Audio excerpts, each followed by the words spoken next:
اعوذ باللہ من الشیطان الرجیم بسم اللہ الرحمن الرحیم واتبع سبیل من اناب الی صدق اللہ العظیم وصدق رسولہ النبی الکریم الامین ونحن علی ذلک لمن الشاہدین والشاکرین والحمد للہ رب العالمین ان اللہ وملائکتہ یصلون علی النبی یا ایہا الذین آمنوا صلوا علیہ وسلموا تسلیما الصلاۃ والسلام علیک یا سیدی یا رسول اللہ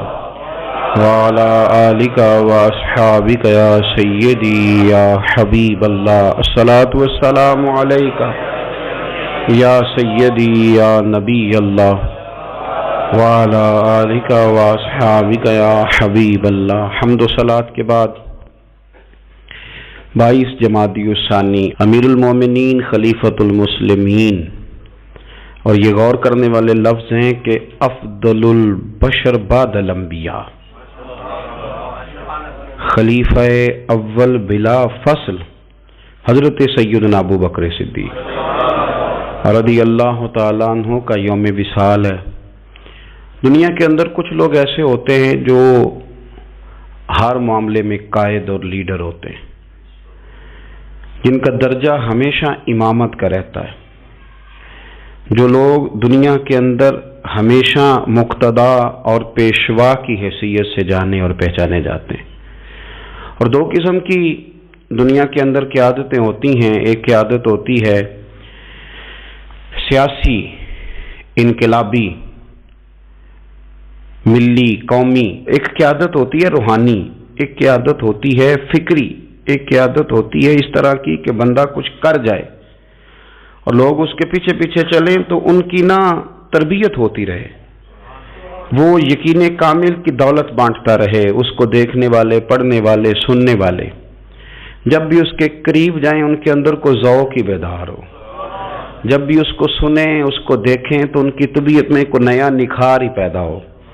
حضرت ابو بکر صدیق رضی اللہ تعالیٰ عنہ کی قیادت کا عجیب رنگ ہے کہ اگر ملی، قومی، عالمی قیادت والے ان کے پیچھے چلیں گے تو انہیں بھی بڑی خیرات ملے گی۔ وہ دلیر لیڈر، وہ دلیر رہنما کہ جنہوں نے منکرین زکوٰۃ کے معاملے میں اور عقیدہ ختم نبوت کے تحفظ کے لیے یہاں تک اعلان کر دیا کہ بھئی یہ کام میں ضرور کروں گا،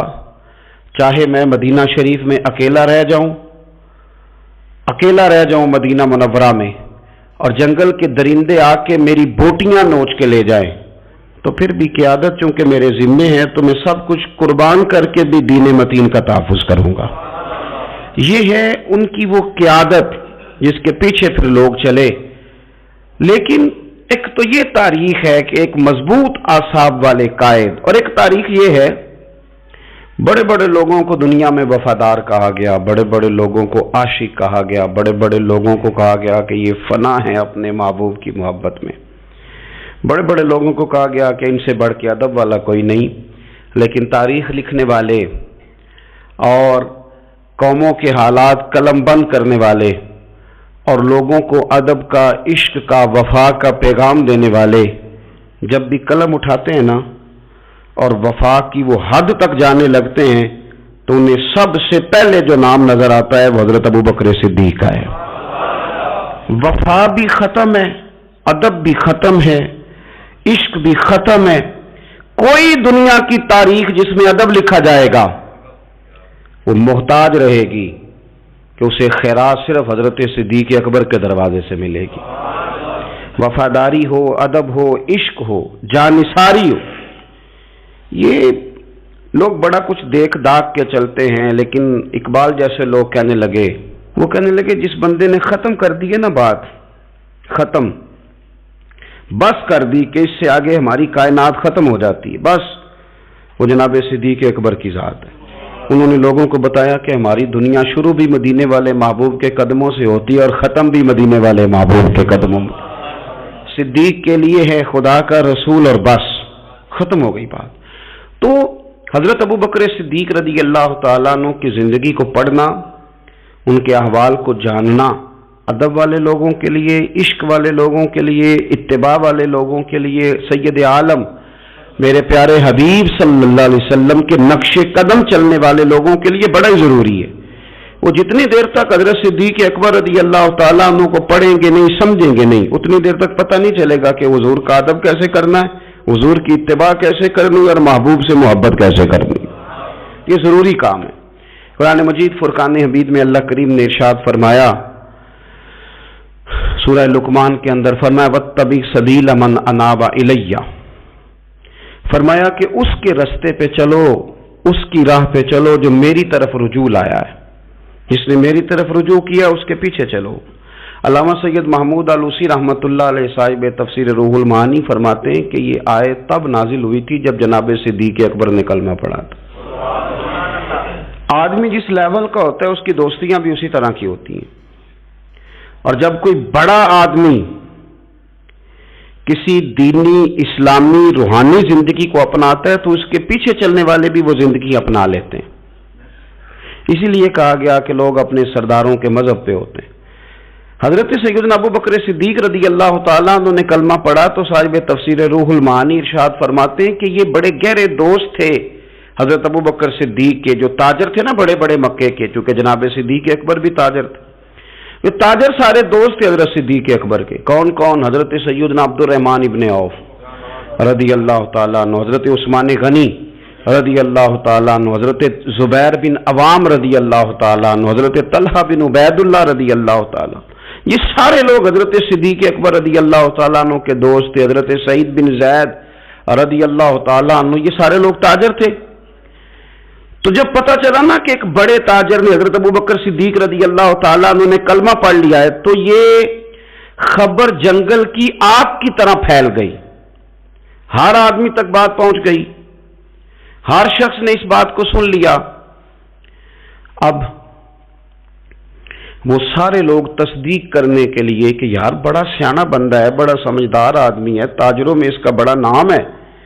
کاروباری لوگ اسے بڑے قریب سے جانتے ہیں، تو وہ تصدیق کرنے کے لیے سارے لوگ جناب صدیق اکبر کے پاس آئے۔ حضرت صدیق اکبر سے تصدیق اس طرح کی سنی، اس طرح کی تصدیق سنی، اس طرح کی تصدیق سنی کہ پھر سارے ہی مدینے والے محبوب کا کلمہ پڑھ گئے، حضور کا کلمہ پڑھ گئے، بس تصدیق کرنے آئے، تصدیق کرنے آئے حضور سے۔ اور نبی پاک صلی اللہ تعالیٰ تیریاں ویکھ کے اداواں تے میں مرید ہی ہو گئی۔ پھر وہ سارے حضور سید عالم آئے تھے تصدیق کرنے، سودا لینے کے لیے بازار گئے ہم، پر ہاتھ اس کے بکے جس کے خریدار گئے ہم۔ تو وہ نا حضور کی غلامی میں آ گئے۔ تو سمجھ لیں اس بات کو اور اس پر غور کر لیں کہ نبی پاک علیہ الصلوۃ والسلام کے اس غلام کا یہ حال ہے کہ یہ کلمہ پڑھیں تو مکے کے بڑے بڑے تاجروں میں انقلاب برپا کر دیں۔ اتنا اثر ہوا باقی لوگوں پہ کہ وہ تصدیق کرنے آئے تھے، تصدیق کرنے، اور ایسی تصدیق انہوں نے کی، ایسی تصدیق کی کہ پھر ساری زندگی مدینے والے محبوب کے گن گا کے گزار دی، ساری زندگی حضور سید عالم صلی اللہ علیہ وسلم۔ حضرت ابو بکر صدیق رضی اللہ تعالیٰ عنہ نے اپنی مقدس زندگی کے اندر نبی کریم صلی اللہ علیہ وسلم کی بارگاہ میں وقت گزارا۔ آپ مختلف مقامات پر قرآن مجید کو دیکھیں گے تو حضرت صدیق اکبر رضی اللہ تعالیٰ عنہ کی مختلف شانیں آپ کو قرآن حکیم میں نظر آئیں گی۔ اللہ کریم نے قرآن مجید میں ارشاد فرمایا سورہ بقرہ میں کہ الذین ينفقون اموالهم باللیل والنہار سرا وعلانیہ، فرمایا کچھ لوگ ایسے ہیں جو اللہ کے راستے میں خرچ کرتے ہیں، اعلانیہ بھی اور چھپا کر بھی۔ اور وہ کس طرح خرچ کرتے ہیں؟ رات کو بھی خرچ کرتے ہیں اور دن کو بھی خرچ کرتے ہیں، اعلانیہ بھی، چھپا کے بھی، دن کو بھی، رات کو بھی۔ تو یا اللہ ملے گا کیا؟ فرمایا فَلَهُمْ أَجْرُهُمْ عِنْدَ رَبِّهِمْ، ان کا اجر ان کے رب کے پاس ہے، وہ اللہ کے پاس ہے، اور راز ہے، ان کا اجر ان کے رب کے پاس ہے، ان پر نہ کوئی خوف ہوگا نہ وہ غمگین ہوں گے۔ یہ وہ لوگ ہیں جو رات کو بھی خرچ کرتے ہیں، دن کو بھی خرچ کرتے ہیں، اعلانیہ بھی خرچ کرتے ہیں، چھپا کے بھی خرچ کرتے ہیں۔ تفسیر روح المعانی ہی کو آپ دیکھ لیں تو علامہ سید محمود علوسی اندلسی رحمۃ اللہ علیہ فرماتے ہیں کہ حضرت صدیق اکبر کا ایک دفعہ خرچ تو ہمیشہ کرتے رہتے تھے، ایک دفعہ ارادہ بن گیا، اس آیت کے شان نزول میں لکھتے ہیں ایک دفعہ ارادہ بن گیا کہ میں نے 40,000 دینار خرچ کرنے اللہ کی بارگاہ، اور کرنے اس طرح ہے کہ دن کو بھی خرچ کرنے، اور اگر کوئی آدمی رات کو لینا چاہے تو اسے یہ نہ محسوس ہو کہ یہ تو صرف اجالے میں دینے والے ہیں، اگر کوئی رات کی تنہائی میں لینے آئے گا تو اسے بھی دیں گے، خرچ کریں گے اللہ کے راستے میں۔ اور 10,000 دینار، 40,000 کل دینے تھے، 10 خرچ کیے دن کو، 10 خرچ کیے رات کو، 10 اس وقت خرچ کیے جب ساری دنیا اعلان ہوتا ہے نا چندے کا تو سارے دے رہے ہوتے ہیں، 10 اس وقت خرچ کر دیا 10,000 دینار، اور پھر 10 چھپا کے خرچ کیا، 10 چھپا کے بھی خرچ کیا، یعنی اس وقت بیچ مجمع کے بھی دینا بعضوں کا بہتر ہوتا ہے کہ دوسروں کو بھی رغبت ہوتی ہے، کیونکہ ایک بندہ اگر کئی خرچ کرتا ہے تو پھر دوسرے بھی دیکھ کے خرچ کرتے ہیں، تو جب سب دے رہے تھے تب بھی دیا، اور جب کوئی نہیں دے رہا تھا تو تب بھی دیا، اور دن کو بھی دیا اور رات کو بھی دیا، تو رب کریم نے پھر اس کا ذکر قرآن مجید میں فرما دیا۔ تو حضرت ابو بکر صدیق رضی اللہ تعالیٰ عنہ کی حیات مبارکہ کو آپ پڑھیں، اس پر آپ غور کریں، ایک مقام نہیں درجنوں مقامات آپ کو ایسے ملیں گے۔ اسی طرح امام فخر الدین رازی رحمۃ اللہ علیہ تفسیر کبیر میں فرماتے ہیں کہ یہ جو آیت ہے نا، ان الذین قالوا ربنا اللہ ثم استقاموا تتنزل علیہم الملائکہ، بے شک وہ لوگ جنہوں نے کہا کہ ہمارا رب اللہ ہے پھر وہ اس پر قائم ہو گئے تو ان پر فرشتے اترتے ہیں، اور فرشتے کیا کہتے ہیں؟ اللہ تخافوا ولا تحزنوا، خبردار خوف نہ کرو، غم نہ کھاؤ، وابشروا بالجنۃ التی کنتم توعدون، اور خوش ہو جاؤ اس جنت پر، تمہیں خوشخبری دینے آئے ہیں اس جنت کی جس کا رب نے تمہارے ساتھ وعدہ کیا ہے۔ تو امام راضی کہتے ہیں یہ جو کہا نا کہ وہ لوگ جنہوں نے کہا اللہ ہمارا رب ہے پھر وہ ڈٹ گئے، پھر ان پر فرشتے اترے اور فرشتے خوشخبری دینے کے لیے اترے،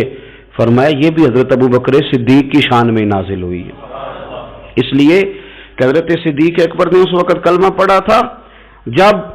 کوئی اور کلمہ نہیں پڑھتا تھا، پہلے مسلمان حضرت صدیق اکبر آزاد مردوں میں سے پہلے مسلمان، آپ نے کلمہ پڑھا، رش دیکھ کے تو بھائی عام جگہ پہ بھی بڑے لوگ آ جاتے ہیں، لیکن تنہائیوں میں ابتدا میں بالکل شروع میں جس ہستی نے صرف جلوہ والضحیٰ دیکھا، آج لوگ بڑے جمہوریت پسند ہیں کہ ساری دنیا جدھر جائے گی ہم نے ادھر جانا ہے، جدھر رش زیادہ ہوگا اس وقت ہم چلیں گے، لیکن حضرت ابو بکر صدیق رضی اللہ تعالیٰ عنہ اس وقت کلمہ پڑھا جب اسلام پر تنہائیاں تھیں، غربتوں کا دور تھا، انہوں نے یہ نہیں دیکھا کہ ساری دنیا کدھر ہے، انہوں نے یہ دیکھا کہ میرے محبوب کی رضا کدھر ہے، اور پھر اس پر انہوں نے تکلیفیں برداشت کی، تکلیفیں پلیٹ میں رکھ کے نہیں غلامی مل جایا کرتی، تکلیفیں برداشت کی، مار بھی کھائی، مال بھی دیا، تکلیف بھی سہی، تانے بھی سہے، باتیں بھی سنی، قبیلے کے اندر سے بھی مخالفت ہوئی، باہر سے بھی مخالفت ہوئی، وہ ڈٹے رہے، تو رب فرماتے جب یہ ڈٹ گئے نا تو پھر میں نے بھی ان کی مدد کے لیے فرشتے نازل کر دیے، پھر اللہ تبارک و تعالیٰ نے انہیں کوئی لاوارث نہیں چھوڑا، پھر ان کی مدد اللہ نے اپنے فضل سے فرمائی۔ تو حضرت صدیق اکبر رضی اللہ تعالیٰ عنہ کی مقدس حیات مبارکہ، اس پر بے شمار فضائل میں آپ کو احادیث ملیں گی، بے شمار آپ کو آیات بینات ملیں گی۔ سمجھنے کی چیز یہ ہے کہ ان کی زندگی کو دیکھا جائے، پڑھا جائے۔ میں نے بڑا غور کیا ہے، جتنا کو میرا محدود سا مطالعہ ہے، جتنا کو میں فہم اور علم رکھتا ہوں، میں نے بڑا غور کیا ہے اور بڑی باریکی سے کیا ہے، اور ان کی زندگی کے شب و روز کو بار بار پڑھا ہے، اور وہ جتنے پیچ و تاب ہیں ہجرت سے لے کر بدر تک اور بدر سے لے کر فتح مکہ تک، ہر میدان، ہر جگہ، ہر کوچہ، ہر نگر، تو ایک ہی بات سمجھ میں آئی ہے کہ جس طرح پروانہ چراغ کے گرد گھوم کے زندگی گزار دیتا ہے، گھوم کے زندگی گزار دیتا ہے، روشنی جہاں نظر آتی ہے تو پروانہ ساتھ ہی نظر آتا ہے، کہیں اور دکھائی دیتا ہی نہیں۔ اسی طرح میرے پیارے حبیب نبی کریم صلی اللہ تعالی علیہ وسلم کی نبوت کی روشنی کے گرد جو پروانہ دیوانہ وار ہمیں نظر آتے ہیں ان کا نام حضرت ابوبکر صدیق ہے۔ حضور کی رضا کو پا لینا، حضور کیا چاہتے ہیں اس چاہت کے مطابق کوشش کرنا۔ جس نے میرے نبی پاک علیہ الصلوۃ والسلام کے ساتھ عداوت رکھی اس کے ساتھ عداوت رکھنا، اسے اپنا دشمن جاننا۔ جس کے ساتھ میرے نبی کریم صلی اللہ تعالی علیہ وسلم کی غلامی کا رشتہ ہو گیا، جو حضور کا وفادار ہو گیا، اس کے ساتھ دست شفقت پھیرنا، اس سے پیار کرنا۔ حضور صلی اللہ علیہ وسلم نے خود فرمایا کہ میری امت پر سب سے زیادہ نرمی کرنے والے ابوبکر صدیق ہے۔ اس کے ساتھ محبت کرنا، اس کے ساتھ پیار کرنا، اپنی ظاہری زندگی کو، اپنے وجود کو، اپنی خواہشات کو، اپنی اولاد کو، اپنے تعلق کو، سب کو پیچھے رکھ کے سب سے آگے اپنے محبوب کی ذات کو رکھنا۔ یہ کمال صرف حضرت صدیق اکبر ہی کو حاصل ہے۔ لوگ عمل کرتے ہیں پر مزیدار نہیں کرتے، چل پڑتے ہیں پر پورا نہیں چلتے، رشتہ بناتے ہیں بس سوچتے ہیں کہ اتنا ہی کافی ہے، اتنی زیادہ وفا اور اتنی زیادہ پیچھے چلنے کی کیا ضرورت ہے۔ لیکن حضرت ابوبکر صدیق رضی اللہ تعالیٰ نے جو رشتے بنائے، پھر وہ رشتے نبھائے، پھر انہوں نے حضور کی اس غلامی کو نبھا کے دکھایا۔ کلمہ پڑھا۔ ہمارے ایک بزرگ فرمایا کرتے تھے ابوبکر نے دوستی لگائی تھی مکے میں اور جوان کرائی بدر و احد خندق میں، اور فرماتے ہیں ساتھ نبھائی ہے قبر میں بھی۔ پانی پرنا سہیلیاں تے رنگا رنگ کڑے، او بھائی اسی تے پریا اس دا جانیے جس دا توڑ چڑھے۔ اور بڑی احتیاط کے ساتھ، بڑی احتیاط کے ساتھ، بڑی احتیاط کے ساتھ اگر انہوں نے کبھی مشورہ بھی دیا نا، ایک جنگ کے موقع پہ حضور نے مشورہ مانگا تو عرض کی حضور آپ جیسے حکم کریں گے ہم ویسے ہی حاضر ہیں۔ اگر کبھی مشورہ مانگا بھی تو انہوں نے بڑا محتاط ہو کے بڑی احتیاط سے کوئی زیادہ رائے نہیں، اس لیے کہ جس سے پر اعتماد زیادہ ہوتا ہے اس کی ذمہ داری بھی زیادہ ہوتی، جس سے محبت زیادہ کی جاتی ہے اس کی ڈیوٹی بھی زیادہ ہوتی۔ سب سیاں رل پانی نو چلیاں، کوئی مرسی پر کے، جنہاں نے پر کے سر تے چایا او قدم رکھن ڈر ڈر کے۔ انہیں پتا تھا مجھ پر اعتماد زیادہ ہے، تو ان کی ذمہ داریاں، اس کا انہیں احساس، وہ ہر جگہ یار بات کو سمجھو نا، اگر مدینے میں کوئی جنازہ ہے تو ابوبکر صدیق اس میں بھی پہلے نظر آتے ہیں،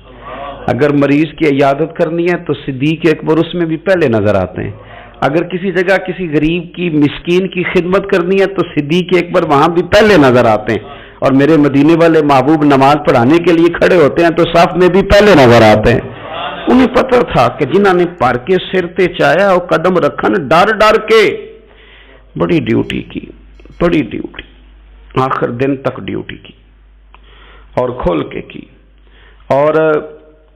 حضور سید عالم صلی اللہ تعالی علیہ وسلم کے وصال ظاہری کے بعد بھی حضور کے دین سے، حضور کی اولاد سے، حضور کے صحابہ سے،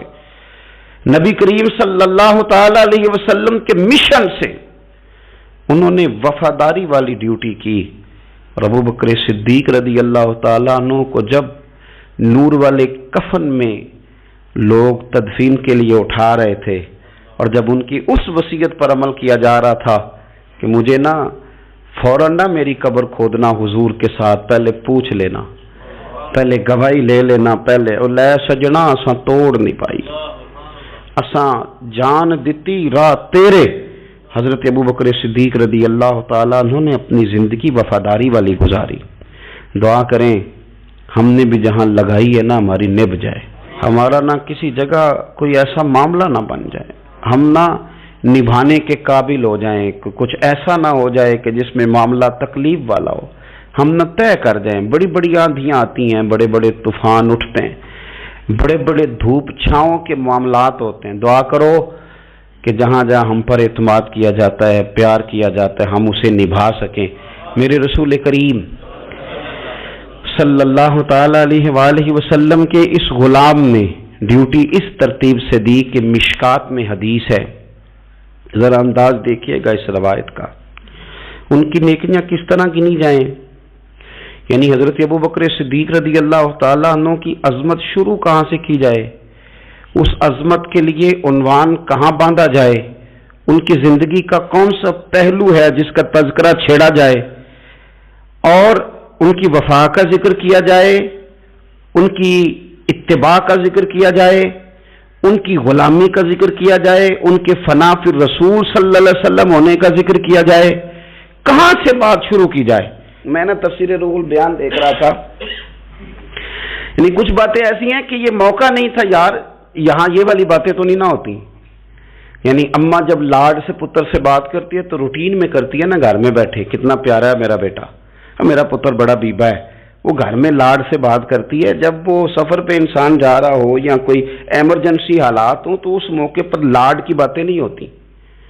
اس موقع پر بڑی میٹھی، بڑی شستہ، بڑی الگ تھلگ باتیں نہیں ہوتی. علامہ اسماعیل حقی رحمۃ اللہ علیہ تفسیر روح البیان کے اندر فرماتے ہیں کہ جنگ بدر کے اندر نا حضرت ابو بکر صدیق رضی اللہ تعالیٰ عنہ کے صاحبزادے، وہ پہلے بھی آپ نے سنا ہوا ہے، بڑی معروف بات ہے کہ وہ کافروں کی طرف سے آئے تھے لڑنے کے لیے، ابھی کلمہ نہیں پڑھتے تھے، بعد میں اللہ نے توفیق دی وہ بھی مسلمان ہو گئے. وہ کافروں کی طرف سے جب آئے انہوں نے للکارا انہوں نے، تو حضرت صدیق اکبر نے نا جلدی سے تلوار اٹھائی اور اٹھنے لگے، کہا یا رسول اللہ مجھے اجازت دے میں اس کی گردن کاٹ کے لاؤں. تو حضور نے فرمایا ابو بکر آپ بیٹھ جائیے. حضور وہ للکار رہے ہیں، جس طرح والد کو غصہ زیادہ نہیں ہوتا بچے کی کسی غلطی پر، تو کہا حضور میں نے جانا ہے، ابھی اس کی گردن کاٹ کے لاتا ہوں. فرمایا ابو بکر بیٹھ جائیے. حضرت صدیق اکبر کی طبیعت کے اندر جب حضور نے وہ جلال دیکھا اور خیال دیکھا کہ اب تو یہ جانا ہی چاہ رہے ہیں، تو حضور نے پھر کیا انداز اختیار کیا، نبی کریم علیہ السلام نے فرمایا ابو بکر بیٹھ جا، تیری ابھی بڑی ضرورت ہے. فرمایا تیری وجہ سے ابھی ہم نے بڑے نفع اٹھانے. اور پھر حضور نے فرمایا ابو بکر جس طرح میرے لیے میری آنکھیں اور میرے کان ہے نا، جس طرح میرے لیے میری آنکھیں اور میرے کان ہے، اسی طرح ابو بکر تو بھی میرے لیے یہی حیثیت رکھتا ہے. جس طرح بندہ آنکھوں سے دیکھتا ہے کانوں سے سنتا ہے، اللہ کرے آپ کو سمجھ آئے، آنکھوں سے دیکھتا ہے اور کانوں سے سنتا ہے. فرمایا ابو بکر تو میرے لیے اسی طرح ہی ہے، گویا میں تیری صورت میں ہی تو دنیا کو دیکھتا ہوں. تو عشق میں، پیار میں، وارفتگی میں جو اللہ تعالیٰ نے اعزاز انہیں عطا فرمایا وہ ہمیں سکھا گئے کہ حضور کی محبت میں جینا کیسا ہے، اس محبت کو نبھانا کیسے ہے، اور اس کے اندر تا دم آخری کس طرح کر کے وقت گزارنا ہے. بس شرط یہ ہے کہ سیکھیں، ان سے سیکھیں. جنہوں نے آج تک فیصلہ نہیں نہ کیا کہ وہ کیا ہیں، وہ دیندار ہیں کہ دنیا دار ہیں، وہ شہری تو ہو کے جینا چاہتے ہیں کہ دیہات کے کلچر میں بسنا چاہتے ہیں، وہ طریقت کے راہ کے مسافر ہیں کہ وہ کوئی سیاست. جنہوں نے آج تک فیصلہ نہیں نہ کیا تو جو فیصلہ نہیں کر سکے وہ نتیجہ کب حاصل کریں گے؟ ہم فیصلہ نہیں کر پاتے ساری زندگی، ہمیں پتہ ہی نہیں ہوتا دراصل ہم کیا ہیں. بس زندگی میں جن لوگوں نے فیصلہ کر لیا ہوا ہے نا کہ ہم کیا ہیں، ہم درویش ہیں، فقیر ہیں، صوفی ہیں، ہم دنیا دار ہیں، ہم مال و دولت والے ہیں، ہم سخی ہیں، ہم متقی پرہیزگار ہیں، عبادت کیا ہیں ہم، جنہوں نے فیصلہ کر لیا ہے نا، پھر ان کا سفر بھی شروع ہو گیا، ان کا سفر بھی شروع ہو گیا. جب سفر شروع ہو جائے تو پھر کبھی نہ کبھی منزل بھی آ ہی جایا کرتی ہے. لیکن جنہوں نے ابھی تک فیصلہ ہی نہیں کیا تو وہ کس طرح کر کے منزل تک پہنچیں گے. دعا یہ ہے کہ اللہ تعالی ہمیں حضرت ابو بکر صدیق رضی اللہ تعالیٰ عنہ کے طریقوں پر چلنے کی توفیق عطا فرمائے. اللہ ہمیں ان کے رستوں کا مسافر بنائے، ان کی وفاداری، ان کا عشق، ان کی غلامی کے اللہ ہمیں خیرات عطا فرمائے. آخر دعوانا ان الحمدللہ رب العالمین.